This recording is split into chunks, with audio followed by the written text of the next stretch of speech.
अयोध्या में रामलला की प्राण प्रतिष्ठा की तैयारी चल रही है, तो वहीं दूसरी ओर राजनीतिक दलों में एक दूसरे के खिलाफ बयानबाजी का दौर भी जारी है।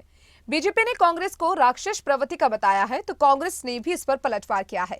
देखिए ये खास रिपोर्ट। कांग्रेस जिस प्रकार की बयानबाजी कर रही है, तो मुझे अब ऐसा लगता है कि एक कालखंड होता जो ऋषि मुनि तपस्या करते थे और उनकी तपस्या को भंग करने के लिए उस समय राक्षसिकता काम करती थी। आज वही भूमिका कांग्रेस की है। महेंद्र भट्ट का सौभाग्य है कि वो ब्राह्मण कुल में जन्म उन्होंने लिया और ब्राह्मण समाज का ये दुर्भाग्य है कि उनके कुल में महेंद्र भट्ट जैसा व्यक्ति पैदा हुआ। हर तरफ भगवान राम के जयकारे हैं। अयोध्या में दिव्य और भव्य मंदिर लगभग बनकर तैयार हो चुका है और 22 जनवरी को रामलला की प्राण प्रतिष्ठा की तैयारियां चल रही हैं। राम भक्तों को 22 जनवरी का इंतजार है, लेकिन दूसरी तरफ इस मुद्दे को लेकर राजनीतिक दलों में एक अजीब ही बहस छिड़ी हुई है। उत्तराखंड की अगर बात करें तो बीजेपी और कांग्रेस के बीच 22 जनवरी को मुद्दा बनाकर एक दूसरे पर वार पलटवार किए जा रहे हैं।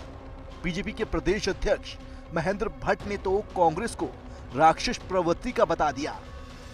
महेंद्र भट्ट ने कहा कि शंकराचार्य कभी भी किसी को भगवान के दर्शन करने से नहीं रोक सकते, वो अपने हिसाब से तारीख तय करेंगे। लेकिन जैसे पुराने कालखंड में ऋषि मुनियों की तपस्या में राक्षस विघ्न डालते थे, ऐसे ही आज कांग्रेस की प्रवृत्ति नजर आ रही है। देखिए, शंकराचार्य कभी भगवान के दर्शन के लिए मनाही नहीं कर सकते। उनके सब अनुयायी दर्शन करेंगे। तिथि तय करना शंकराचार्य का अपने पीठ का उनका पक्ष रहता है, कौन सी किस तिथि को वो जाएंगे, उनका स्वरूप है। निमंत्रण देना राम ट्रस्ट का काम था और जरूरी नहीं कि सब लोग जो निमंत्रण उस दिन मिले उसी दिन सब लोग जाए।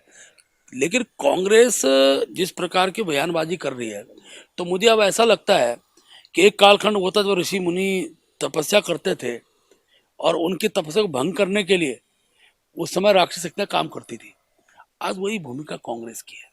और भगवान राम है ना, भगवान राम ने ऐसे जितने राक्षस लोग थे जो ऋषियों के तप को भंग करते थे, उनको सजा दी है, उनको मृत्यु लोक तक पहुंचाया।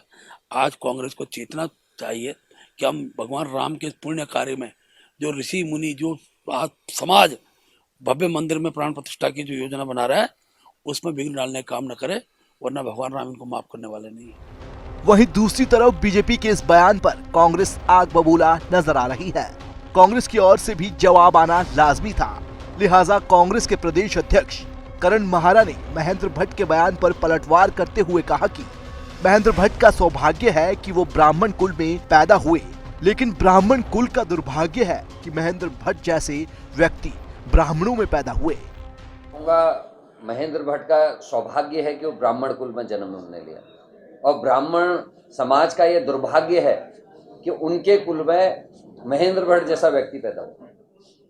जो आदमी सनातन धर्म के सबसे बड़े ध्वज, जो सनातन धर्म की 4 नींव हैं, उन नींव को जो गाली दे, जो उनके बताए हुए रास्ते को गलत बताए, जो सनातन धर्म के नियम कानूनों को गलत बताए, वो व्यक्ति कैसे एक ब्राह्मण कुल में जन्म लिया, मेरे समझ में नहीं आता। आदि गुरु शंकराचार्य जी ने जो व्यवस्था दी, उस व्यवस्था को तोड़ने का काम हमारे महेंद्र भट्ट जी और उनकी पार्टी कर रही है।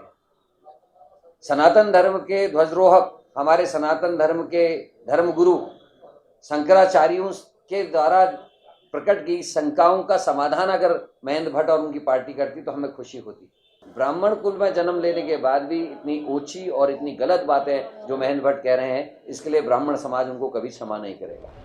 गौरतलब है कि 22 जनवरी को अयोध्या में रामलला की प्राण प्रतिष्ठा हो रही है, लेकिन उससे पहले ही देश भर में इस मुद्दे पर सियासत चल रही है। सत्ता पक्ष और विपक्षी दलों के बीच तीखे बयानों का दौर जारी है। ये बयान अब इस हद तक बढ़ गए हैं कि एक दूसरे की जाति, कुल और एक दूसरे को राक्षस प्रवृत्ति का बताने तक जा पहुंची है।